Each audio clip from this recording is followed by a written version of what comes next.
Silvio, me diga uma coisa, o que se fala muito, né? A natureza tardia, deformada e dependente do capitalismo que aqui se instalou. Eu queria que você analisasse um pouco, primeiro, se você concorda com isso, e as consequências que isso teve na história política, história econômica, política do país, né? Antes disso, eu acho importante você colocar, porque às vezes a tendência das pessoas é datar com muita precisão um processo revolucionário, né? Não entendendo como processo. Isso é interessante. Então, eu achei muito boa essa tua colocação de mostrar vários episódios do processo da Revolução Burguesa no Brasil. Agora, isso aí, parece que nós estamos vivendo, ou vivemos, ou temos vivido consequências de um projeto de burguesia, quando a burguesia já não tinha muita coisa para apresentar. Já estava uma classe essencialmente conservadora, que era final do século XIX.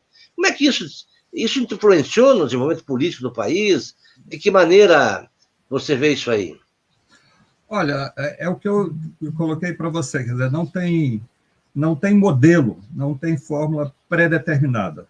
Nós devemos buscar as lições da história, as lições dos processos revolucionários, seja dos processos revolucionários burgueses, seja dos processos revolucionários de caráter socialista, que foi inaugurado com a Comuna de Paris em 1871. Então, veja, quando nós falamos de revolução industrial, de processo de industrialização, esse processo é o processo que vai permitir a hegemonia, o predomínio da burguesia industrial no processo produtivo.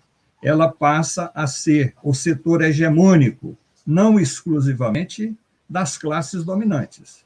E aí nós podemos pegar vários exemplos, como estamos falando de processo de industrialização, como ficou como modelo, né, o modelo inglês. Primeiro foi necessário que ocorresse a Revolução Burguesa na Inglaterra, que começa em 1640 e, vamos dizer assim, conclui o processo em 1788-89 com a adoção da monarquia constitucional. É justamente esse processo de revolução política que permite e incentiva, cria as condições para o pleno desenvolvimento do que nós chamamos de forças produtivas, principalmente no processo de industrialização.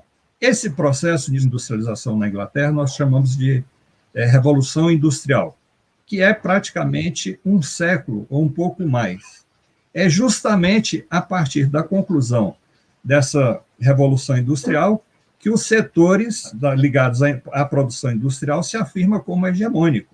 Mas veja, desde que consolida essa revolução burguesa, seja na Inglaterra ou em qualquer país, esse conjunto de classes que são dominantes e exploradoras, o chamado bloco no poder, passa a assumir um caráter conservador, do ponto de vista político, porque para sobreviver e para se afirmar, é necessário desenvolver o conhecimento científico, é necessário desenvolver as forças produtivas, que é a forma que ela tem para sobreviver, e ao realizar e procurar se afirmar enquanto classe, ela tem que desenvolver. E ao desenvolver, ela cria o seu antagonismo, que é a classe operária, que é o proletariado.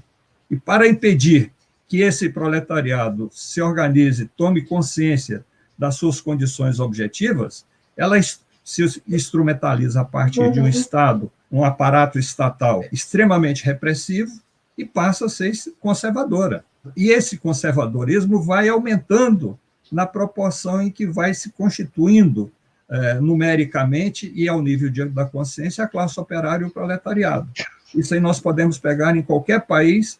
Esse processo ele tem identidades e semelhanças. Isso ocorre na Inglaterra, que é o chamado modelo central, e vamos ver no Brasil. Quer dizer, no Brasil, para concretizar a chamada Revolução Burguesa, houve um golpe de Estado em 1930, que a historiografia registra como Revolução de 30, e a implementação de um governo ditatorial, de caráter fascista, que é o governo Vargas, a partir de 37, com o Estado Novo.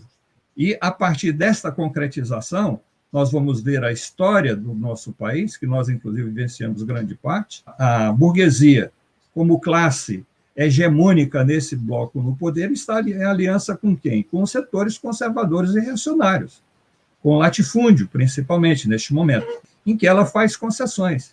E quem é o inimigo das classes dominantes que governa democraticamente, se reveza no poder a partir de 1945.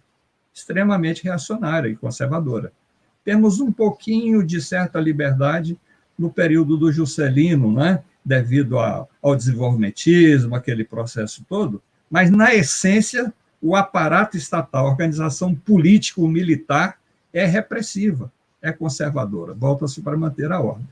Então, nós temos que pegar cada exemplo histórico, ao conhecê-la, para tirar as suas lições e estabelecer as semelhanças.